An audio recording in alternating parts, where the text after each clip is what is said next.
Hello and welcome to the 7th live stream on MA Network. We are really happy to welcome you again. And yeah, it's awesome to see all you guys already in here. Today we are talking about the MA3, of course, because it's out now. It's already shipped to some people, and Ethan already had the opportunity to play with the current software version. Yep. As well as, going about the new software update for the MA2, getting a bit into it and talking about start show files. So that's going to be awesome as well. Yeah. Trying to think what we shall start with. So on the last live stream we posted, we got a bit of a question down here. Hold on, maybe I should switch my screen on. Whoa, that's bad. Okay, so a screen from Domenis3 made a comment, and he asked us to go through how you work with a start show, because obviously you've seen Christian Jackson's one. He's explained it fairly well. As always, we do recommend watching Christian's stuff. He's very good. But what he wants to know is how exactly you would go about programming it, since technically the fixtures you would use to do it don't really exist. Or they do, but they don't. So let me preface is I think the word, this by saying it does rely on a thing called cloning. We've got a tutorial on cloning coming out in a little bit, but we'll just hop into it. Let me just get up MA3D and MA. So I prepped a show file here to kind of explain it, where in the mindset of I've got like this little pointy here to do the clone source and the BMFL to be a clone, to be the rig, the house rig, or whatever you're coming into. So what's important to remember is that the way a start show works is that it is just using the, and Lucas's massive echo coming back. Sorry. There's an echo coming through to my side. Sorry. No. So anyways, so the way you use a start show is you've got a certain fixture you can have. You can have one fixture, you can have many fixtures for your groups, but you've got them and you've programmed them with a few of your things. Like this could be your dimmer values, it could be your colors. Generally on a start show, you don't want to program positions, since those are going to change on a show-by-show basis. But if you want to create cue lists in advance with the show, or not with the show, with the fixtures, you're going to need, there'll be a trick that I'll show at the end, which is where you can obviously use just a blank position preset stored in universal mode with what's what I'm looking for, with 0 on the tilt. And then when you come in with your new rig, you'll then go override those presets, and it'll obviously update in your queue list. So before we get into that, I'm just gonna go over what I've programmed, so that when it's time to clone, you'll understand what's happening. So there's nothing programmed for the BMFL. Currently, everything that's programmed is just different dimmer values for the pointy, different positions, even though you shouldn't be programming positions. Just for the sake of it, I've put them in. Reds, colors, English, and then some beam stuff, like strobes and prisms and that kind of crap. Okay, so when you want to start your show file, the first thing you're going to want to consider, let me start this from the beginning, is what kind of fixture you want as your clone source. So like in my show file, I've got one Roby Pointy, one Martin Viper, two Martin Quantums washers for the wash fixtures, and then just some generic LEDs and the atomics and dimmers for the blinders. Now, if you want to, you can clone from one fixture to as many as you want. It'll work. If you really want to, if you want to go down that route, you can have more fixtures than you need, but obviously that just puts stuff in your patch that you might not need. You don't want to confuse yourself with anything. So I generally try to stick to one. So you're going to want to choose the kind of fixture you want. So I went with the pointy just because I encounter them a lot. So the values from that I've hard coded into my pre-programming and just the blank show file are going to work pretty well across to whenever I bring anything else in. So once you've decided on the fixture you want, you obviously do a bit of programming with it. So you can program whatever you want into your start show. It's up to you. As I said, I don't really recommend programming position data unless you're programming just 0 and 0. and storing it and then storing over it just that you can have cue lists ready to go. But yeah, so that's obviously, it's up to you, whatever you want. So currently we've got these on separate faders just so we can individually control them. And as I said, I've already created all this kind of stuff for the just to demonstrate it with. So the other important thing to remember with this is that it isn't going to be able to copy things exactly, since cloning tries to replicate what it can. Obviously, if you're copying straight from the pointy to another pointy set, it's going to be exact because they're the same fixture. But you'll see with me copying it to a Mac Viper, it's sorry, not to a Mac Viper, this is a BMFL, it's not actually going to be perfect because MA isn't able to completely perfectly transform. Like you'll see the prism rotate doesn't work too well, and the colors are kind of there, the strobes are a bit different, that kind of stuff. That stuff you would have to update, and I apologize if you can hear dogs barking in the background.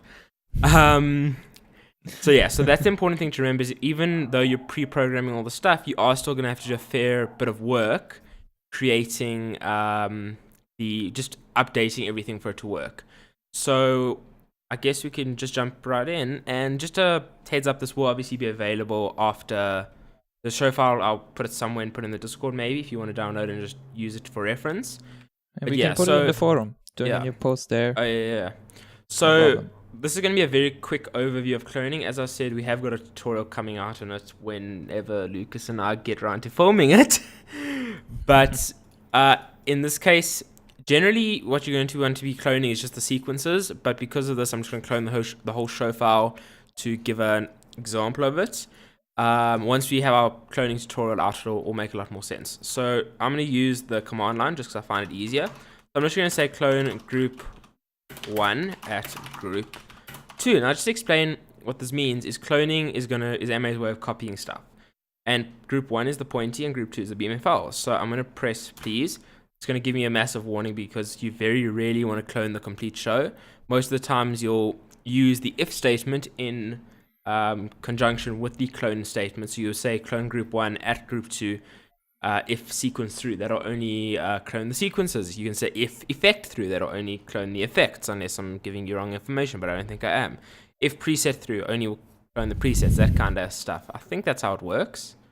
You can test that quickly, because if I say clone group 1 at group 2 if preset through, should theoretically not clone the sequences I have made. Yeah, so there that would have done stuff.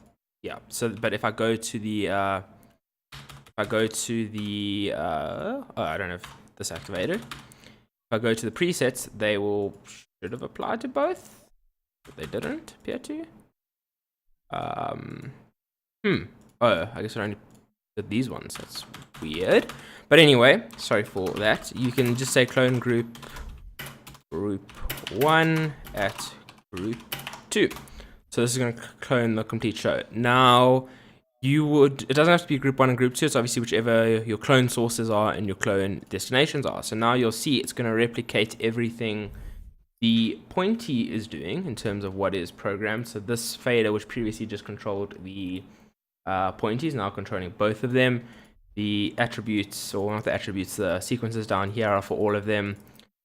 But here's where you'll see really the tilt since the pos, since it's in MA3D, but with colors in that, since it's a color mixing fixture, the BMFL is going to be fairly okay. But if you were to have something like a Sharpie, it wouldn't replicate perfectly because MA just can't.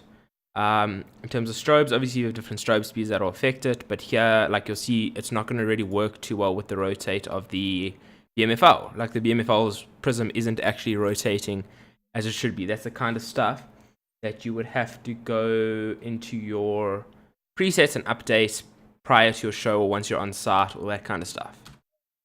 So yeah, so what I was talking about earlier in terms of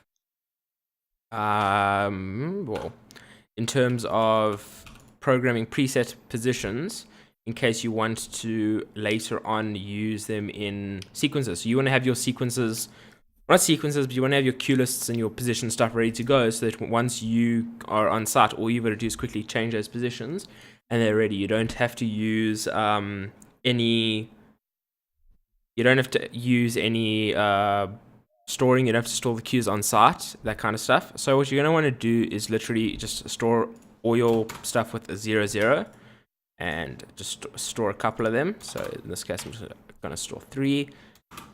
And then you'll take your... I effed up. The other important thing to remember, if I'm right, is that cloning also will clone your groups. So the pointy is now also, the pointy group is also a BMFL group. So just pointy. So we're going to take the pointy and we're going to, again, say 0 and 0. Then quickly store all of, let's just do 2. So these have 0 and 0. So we're going to call them and just store them to execs. And they would now just be referencing the BMFL. I mean, it's the BMFL, the pointy. Jeez, Ethan, come on. But now we're going to say, again, clone group 1 at group 2. We're going to say hello prior merge. And then these are obviously going to reference both of them. So you can then go and update these to whatever you want. And then these, the exec you store them to will still reference them. Now, once that's all done, the last thing you can do with the start show if you don't want to, you don't have to unpatch the clone sources, since you can set them to a universe 200 and just not request that in the universe window. But you can actually just go and unpatch this, and even if it's unpatched, everything will still carry over. If that makes sense. You just obviously can't use the fixture. So if I try to select that pointy now and go, it actually won't even show up in MA. You can actually program it theoretically without having it patched, since you can select the values within the program and store them in it within MA. You just wouldn't be able to visualize anything. I hope that makes sense. Obviously, it's a pretty quick explanation of it. Once we've got our cloning tutorial up, it will make a lot more sense, and you'll be able to use the cloning, because cloning is an extremely powerful tool, to the best of its ability. And I know I didn't do the greatest job of explaining it at the moment, but it is one of the more advanced kind of ways of thinking with the MA, as opposed to just every time you have a stage, loading up your user profile and programming everything from scratch. That makes sense. Yeah, maybe you can just name some of the use cases cloning is mostly used for. EDM, end of story. Honestly, cloning really is only useful when you're touring and you've got a new stage every now and then, because you can have 80% of your show ready to go. The way cloning within my show file works is that I've got a lot of stuff based on selection order. So once I clone, the cloning, because I've got cloning macros, besides just cloning, they also run stuff that auto creates effects based on selections. It creates dimmer, bumps, that kind of stuff.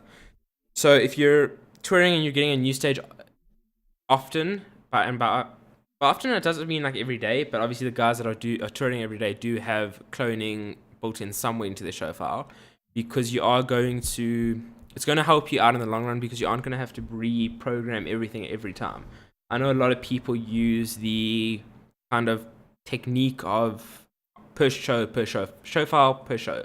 So you have maybe a user profile, maybe just a show file with your pool set out and that kind of stuff ready to go, but you don't have anything set in it.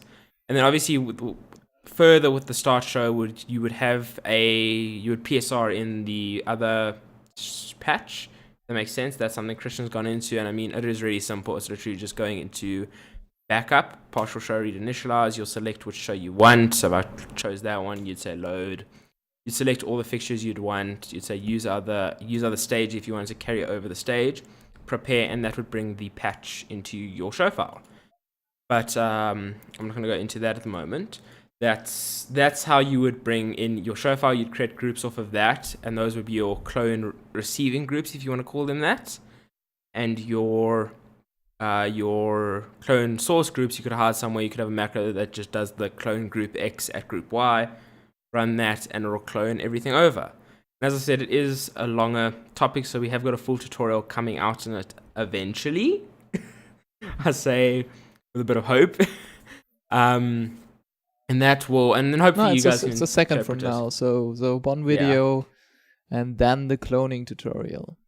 Yeah, but we so are we working will on it. And definitely. timing looks good, so I think we are both pretty able to do something in the next time. Yeah, it will definitely happen though, because it's a very important thing that you can do. Obviously, if you really wanted to, you could always just have the blank presets created and then just store and then bring the patch in every time and manually go and update everything. But that is the long way when MA provides you this use case to just go and do it. And I mean, the MA's website and the what's the thing called? A manual. That is it. The manual do go over it pretty well, and I'm busy with my left hand trying to get the link to that to put it in the chat. And if you don't want to wait for our tutorial, you can go and read through their description of it, or their instruction of it, shall I say, and that'll give you a fairly good idea of what cloning is. And yeah, that's about it for how you would get a start show file ready to go. Not really that complicated. So, what about going over all the release notes of version 3.4.0.2 for the MA2 on PC software? Because I think that's gonna be a bit interesting to see what's new. Yeah. Just one thing: the Pish Sach Dev asked, Pointy is dimmer patch or. What does he mean by that?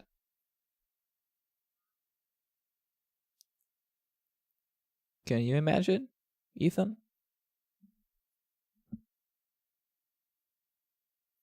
Or are we having a disconnect right now? Oh shit.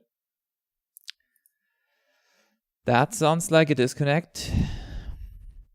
Yep, his signal is gone. Ethan officially disconnected, so we'll just continue with the release notes until Ethan is back into the business.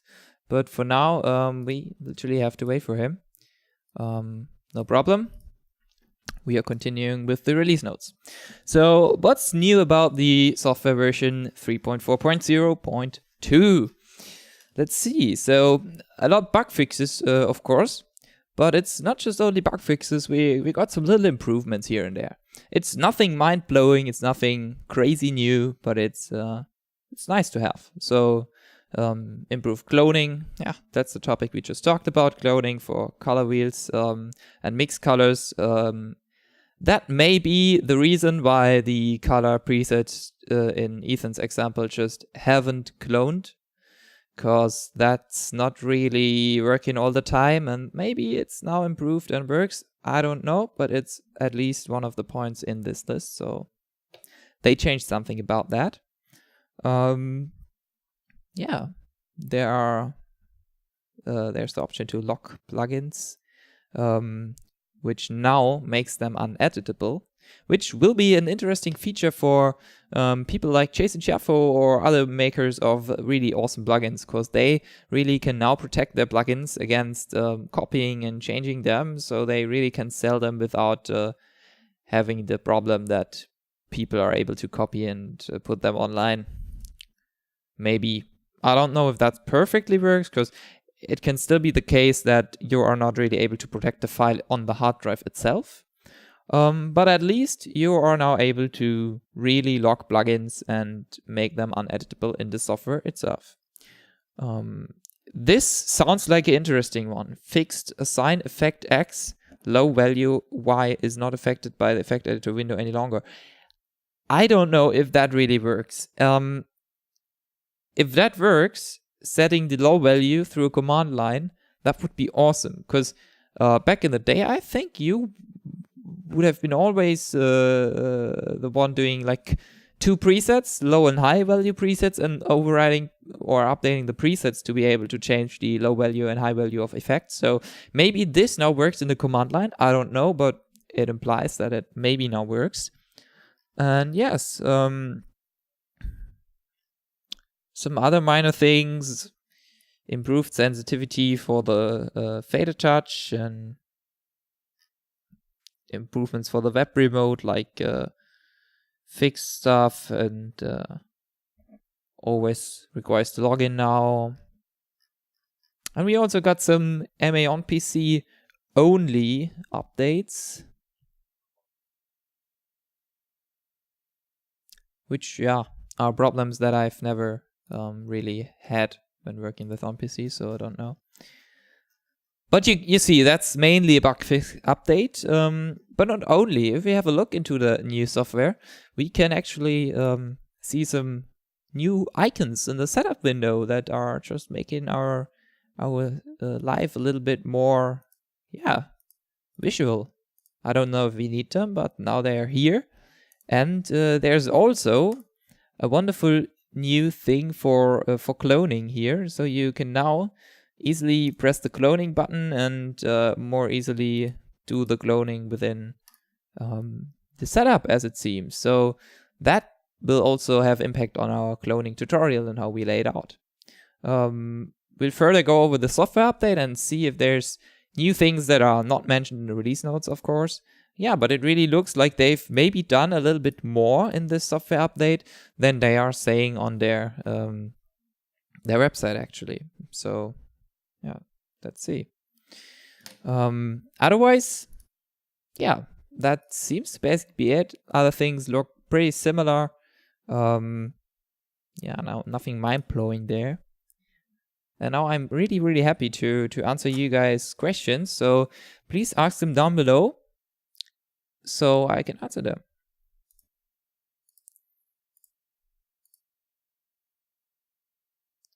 Maybe we can do a side-by-side comparison of the old and new version. Can we run them simultaneously? Let's try.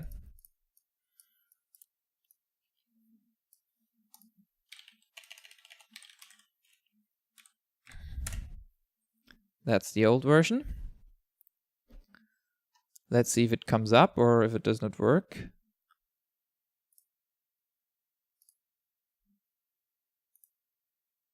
Maybe now that Ethan isn't here, you can write your preference concerning the language into the chat.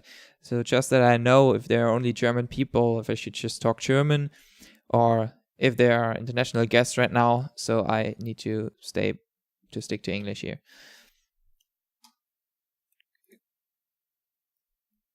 Okay, so I got information from Ethan that his network completely crashed right now. So his ISP completely fucked this up. And yeah, I'm just continuing with the stream right now, hoping that Ethan will come back, because alone this thing doesn't really makes as much fun as with Ethan, of course. So we just have to do something in the time being. But yeah, the best thing would be you guys asking questions so I can answer them. So please feel free to write them down in the comments, in the chat, and yeah, I'm going over it.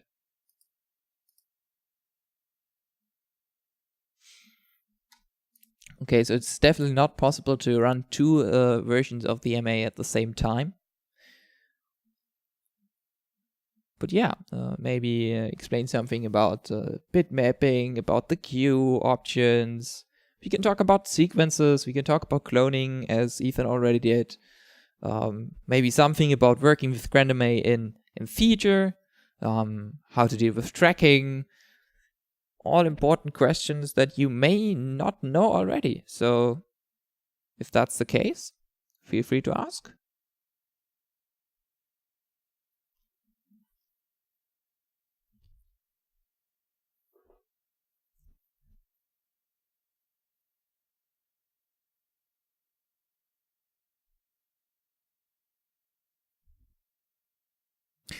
Okay, so I'm going about a little bitmap example for now, just because I really have interest in doing bitmapping. Let's go with a 10 by 10 matrix of some basic dimmers just to show this off, making 100 of them. And yeah, just try to get it to work. So just patching them as easy as that. Going into the basic window selection, taking us a stage view if I can find that. Oh, there it is. Fine. And now I really like to spread them. So let's go into the wizard and do in a matrix with 10 columns, 10 rows. And in the accept lane and apply. Hello, Ethan. Beautiful to see you being back. Back somehow. Yeah, I'm trying to get your audio and video feed back into the stream again, and then we have to resync, of course. So let me just reload this.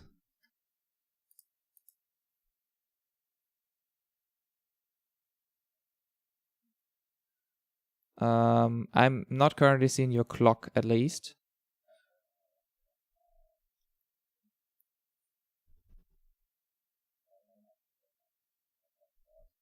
No problem. We expected that. Having a lot of problems when setting us up already. ISP fucked up a lot of times. So, okay.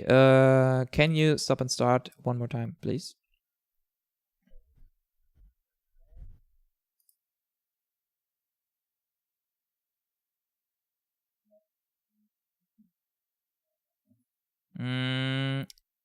There are still frames dropping on your side, I think.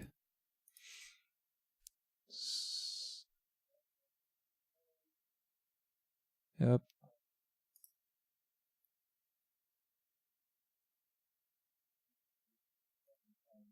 Okay. Okay. So we can't guarantee being in sync right now, but at least you are back with your audio in the stream. I just set up my desktop audio so we can at least hear you in the stream.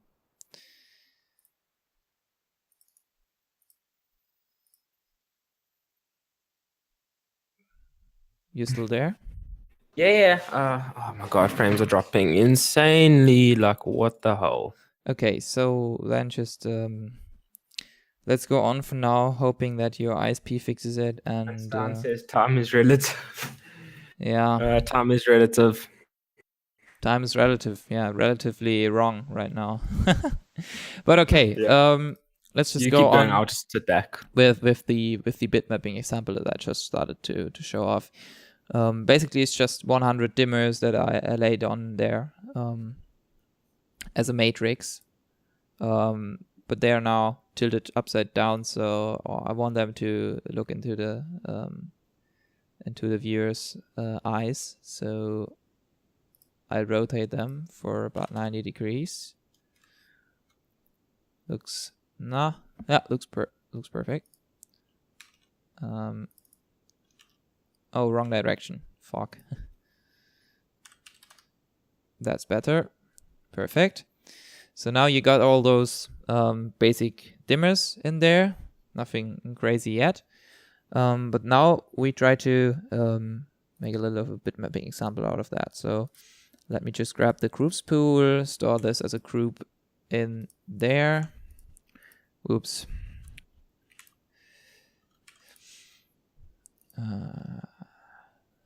Where's the oops button? Here it is.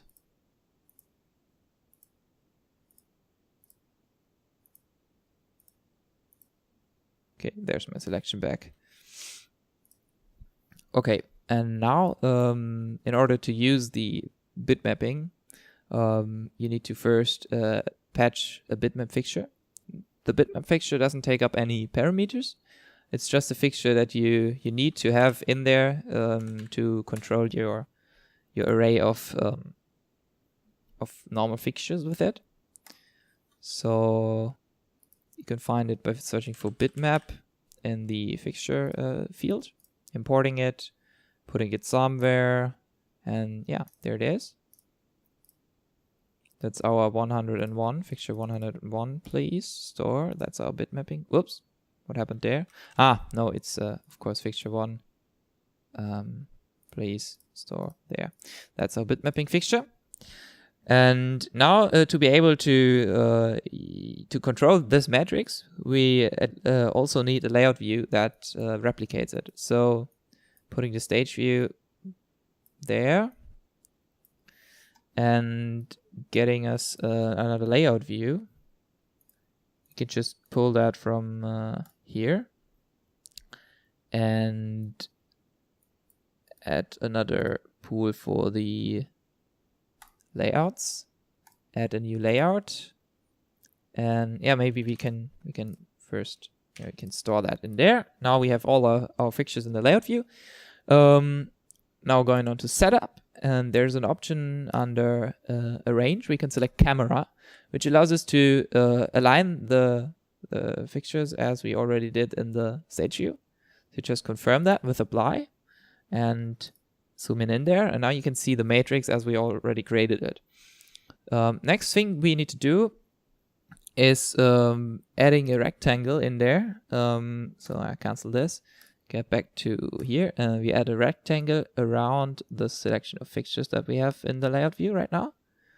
And we choose visualization bitmap. And that's basically everything we have to do in the layout view itself. Now we are going on with the bitmap fixture. And now we can go ahead and select in the video, we can select the output, and we can say layout 1, which is the layout we have already created, and we have added a rectangle to. Next thing would be to add any image. Right now we don't really have an image to work with, so let's just get into the image pool using image 14, and let's see what we can import from like the default images that are around in MA. So what about something like, yeah, something like that would be good. We open this. Now we got the image in there. We can say image number 14, which is the image we just chose. And now if we are going to clear this out using the bitmap on the output layout 1, image 14, and putting up the dimmer, this should already pretty much work. But wait, why is there no color? Okay, that's of course there's no color because we just using dimmers, and dimmers of course can't have a RGB value. So what we are trying to do now is replace those fixtures with RGB fixtures, just to have a little bit of an exercise there. So we are going in here, adding our new fixture type, which will be an RGB fixture.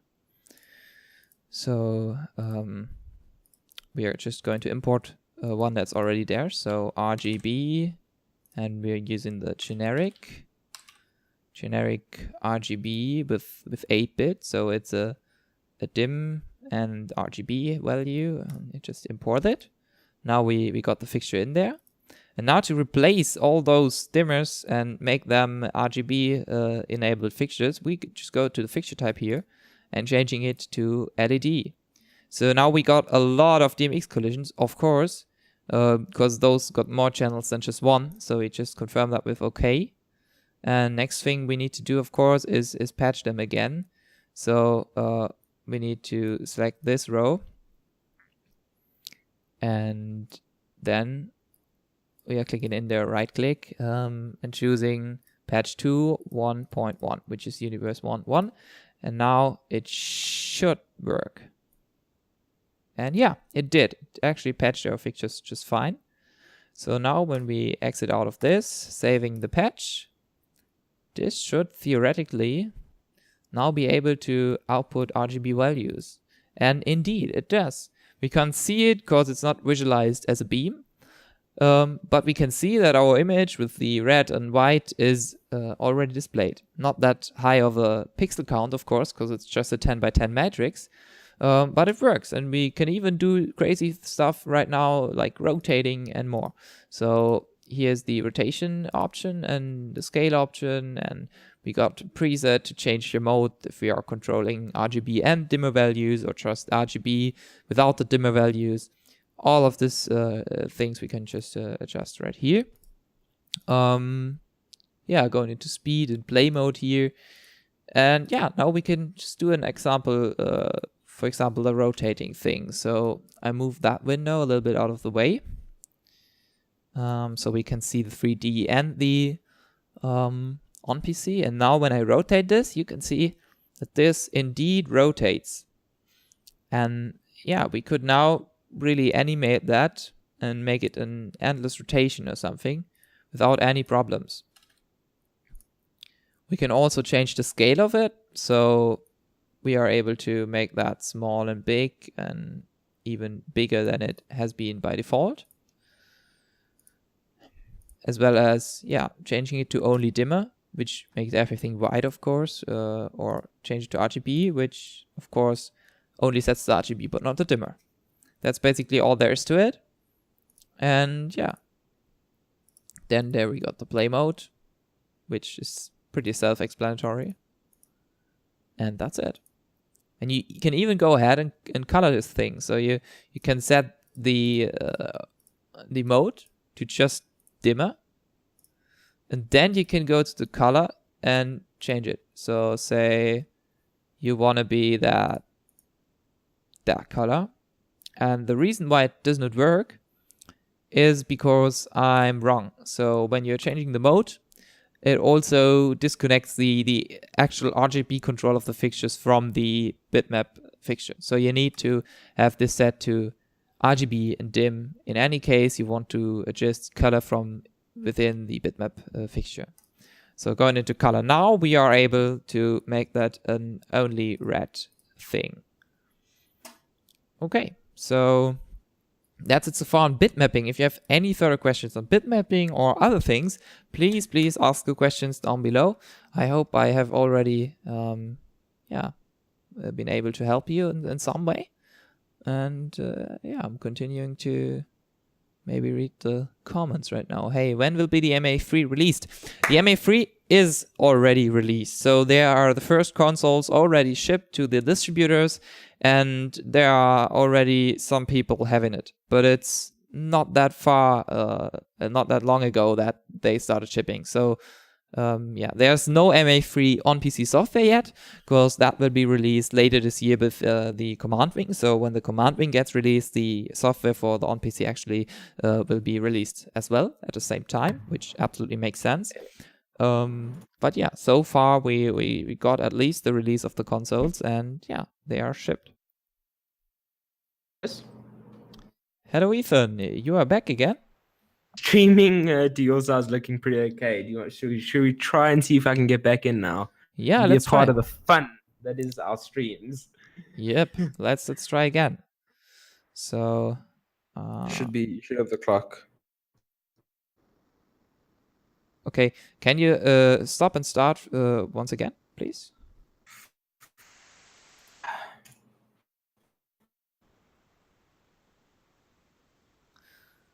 Okay, let's see how synced up this already is. Bit of luck isn't too bad. It looks good. It looks good. Just have to adjust the sync for a bit. So we actually we got a bit less delay than before.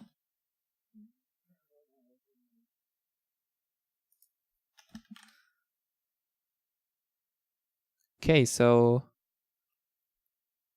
that looks quite good. Now last thing I have to do is adjusting the of the audio, and now we should be fine again. So yeah, that's it.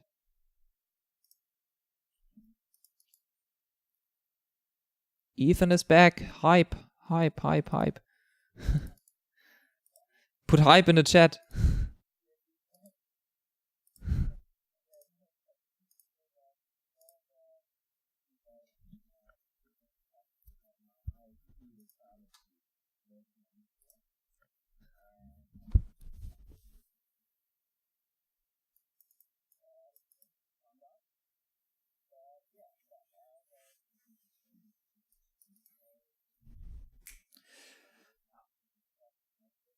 Yes, let's go. So I'm just going about the German questions for now. Moin, hab mal eine etwas längere Frage. Wenn ich eine Liveband auf der Bühne habe und zum Beispiel alle Spots auf die Drums richte für ein Solo und mir das als ein Temp-Button abspeichere, will ich ja, dass es eventuell die Bewegung wieder aktiviert wird. Wie stelle ich das an? Ich habe bisher immer die Bewegung der entsprechenden Fixtures ausgeschaltet dann meine Positionsexecutor betätigt und danach die Bewegung wieder aktiviert. Also Beispiel, wenn ich das richtig verstanden habe, du hast Moving Heads auf der Bühne, machen irgendeinen Cycle-Effekt zum Beispiel, Circle-Effekt, und jetzt willst du die, ja, ist schon gut, da gibt es eine Limitierung für die Länge der Kommentare, die du schreiben darfst. Genau, nee, also du hast praktisch einen Cycle-Effekt oder Circle-Effekt zum Beispiel laufen und du willst jetzt die Moving Heads auf den Drummer richten, sozusagen, temporär. Das kurz reinflashen und dann wieder aufs Main-Set ziehen. Wenn ich das richtig verstanden habe. Falls nicht, korrigiere mich sofort. Das würdest du so machen, dass du im Prinzip einen Circle-Effekt hast, der nicht absolut, sondern relativ ist. Sofern du willst, dass der Circle-Effekt noch läuft. Also, entweder habe ich es jetzt gerade richtig verstanden oder falsch. Wenn ich es falsch verstanden habe, willst du vermutlich, dass der Circle-Effekt temporär ausgeht, während du die Moving Heads auf den Drummer für sein Solo haust. Und dann willst du, dass die Moving Heads wieder in die Bewegung von vorher gehen und die Bewegung temporär aus ist. Das ist jetzt die Frage. Temporär aus oder nicht temporär aus? Wenn temporär aus, dann musst du nichts anderes machen, als einen Stomp in den Queue reinzuschreiben, der eben dann temporär den Effekt stoppt. Und wenn du eben möchtest, dass der Circle weiterläuft, aber dann um den Drummer drumherum, dann brauchst du auf jeden Fall einen Relativ-Circle-Effekt und packst den dann eben auch, also du musst den dann weder aus noch anmachen, ne? Dann würde er, also genau, temporär aus. Okay, dann brauche ich gar nicht weiter erzählen. Also wie du das machen würdest, kann ich dir kurz zeigen. Falls du noch nicht verstanden hast, falls doch, dann sag mir Bescheid. Second. Was ist los? Mensch, Skinners. So. Wieder ein paar Test-Fixtures. So wie immer. Wobei, warte, wir machen das einfacher. Ich habe doch irgendwo noch einen Test-Show-File rumliegen. Save, Load Show. Achso, alte Version. Nehmen wir die, Load Show. So. Jetzt sollten wir da eh schon so ziemlich das perfekte Beispiel haben. Ja, genau. So. Jetzt angenommen, wir haben jetzt hier, ich schiebe das mal zur Seite. Ich hätte das in den Single-Window-Mode reinhauen sollen. Das ist jetzt ein bisschen nervig. Egal. Wir haben jetzt also, ich mache es mal ein bisschen größer für euch. So, wir haben jetzt also hier in unserem Stage View diese Reihe Moving Heads hier oben. Pack die mal ein Highlight rein. Ne? Ne, es sind gar keine Moving Heads. Mist, die nehmen wir nicht. Das hier müssten Moving Heads sein. Ich will eigentlich nur die, warte, was gibt's denn hier für Gruppen in dem wunderbaren Demo-File? Ja, genau, sowas können wir doch nehmen. Hier, das nehmen wir. Ne, es sind von der Seite. Das ist gut zur Demo. Ne, das sind die Moving Heads da in der Mitte. Und jetzt gehen wir her und klatschen denen einfach einen relativen oder absoluten Pen-Tilt-Effekt hin. Ist ja wurscht, was das für einer ist. Ne? So, wir nehmen einfach den Circle. Wo ist er? Pen-Tilt-Circle. Packen den hier, so den typischen Effekt, den so ziemlich jeder kennt und verwendet, rein. So, lassen das Ding laufen. So. Na, jetzt haben wir hier einen Effekt laufen. Und jetzt haben wir die Situation, dass wir jetzt ganz kurz eben den Effekt aushaben wollen und auf die Person, die da steht. Na, das ist ja dein Beispiel. Also speichere ich das jetzt erstmal auf einem der Executor und lasse es laufen. Das läuft jetzt also so im Hintergrund vor sich hin. Klar, die sind jetzt wieder blau geworden. Ist ein bisschen blöd. Machen wir da mal die Farbe weiß, damit man besser sieht, was wir hier machen. Und speichern das damit rein.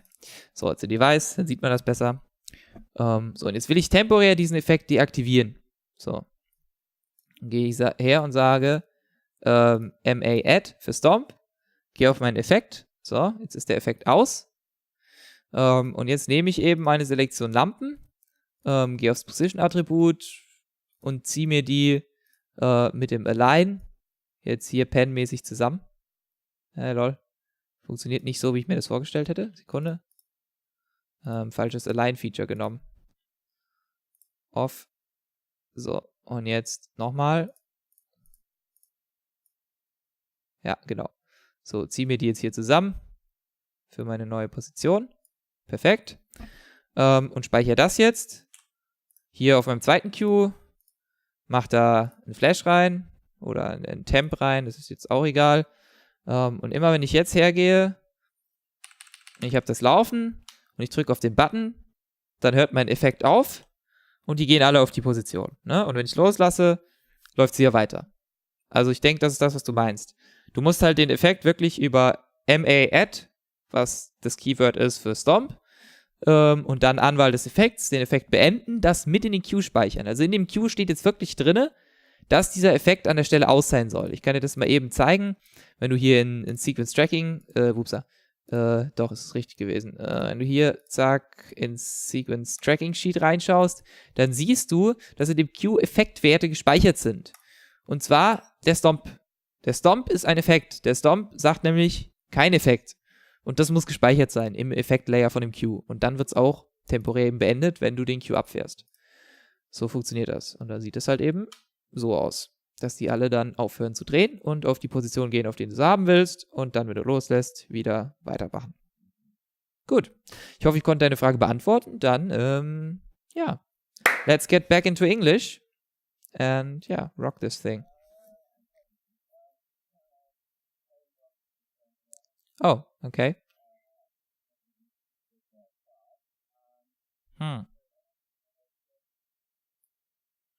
Okay. Not nice. Okay, yeah, let's go over discussing this for a bit, and you guys have the time to just ask some more questions, so we have something to answer if we...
Okay, guys. So we just discussed about how we are going about the problems that Ethan has with his ISP that is just not, who is just not delivering good internet right now. That's a little bit of a bummer, but we can't do anything about it. So we decided to stop the stream right there, because doing it alone is not that fun, and we really like to deliver a great stream for you guys, and we can't do it right now. So we will do it again, the live stream, next week at the same time, so Friday 6 p.m. again. But of course, all open questions that are still there will be answered.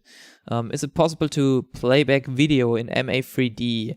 Yes, it is, but you need the MA VPU software or an actual MA VPU in your session, and you'll then play the content on the VPU, and you'll be able to put it into the MA3D over CTIP, if I'm not wrong. But that would be the way to do it. And you can just add a plane to MA3D, and you can then select as a source the CTIP stream. And that's how it works. Okay, so thanks guys for tuning in. That's our shortest stream ever, but technical difficulties are something we can't really deal with because it's not on our end. On our end, everything seems to work fine, but it's on the end of Ethan's ISP. So have a good one. Have a great evening, guys, and see you in the next live stream. Bye bye.